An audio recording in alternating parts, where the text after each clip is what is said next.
জুলাই গণঅভ্যুত্থানকে যারা নিজেদের ক্ষমতার জন্য ব্যবহার করতে চায়, যারা নিজেদের স্বার্থে ব্যবহার করতে চায়, তাদের প্রতি আহ্বান জানাতে চাই সেই পথভ্রষ্ট পথ থেকে আপনারা সুপথে আসেন।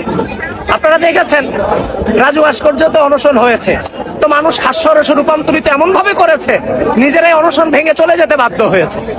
আমি শুরুতেই বলেছি এগুলোর কোনো ভিত্তি নাই, এখনো বলছি এগুলোর কোনো ভিত্তি নাই, ভবিষ্যতে বলে যাচ্ছি নিজের স্বার্থ হাসিল করতে গিয়ে বাংলাদেশের মানুষকে ব্যবহার করার সুযোগ আলটিমেটলি নাই।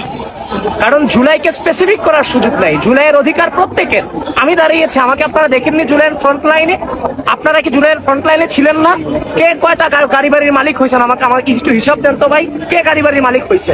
কিন্তু এই জুলাইটাকে কুক্ষিগত করে একটা অংশ সম্পদশালীতে রূপান্তরিত হয়েছে জুলাইয়ের নাম বিক্রি করে করে।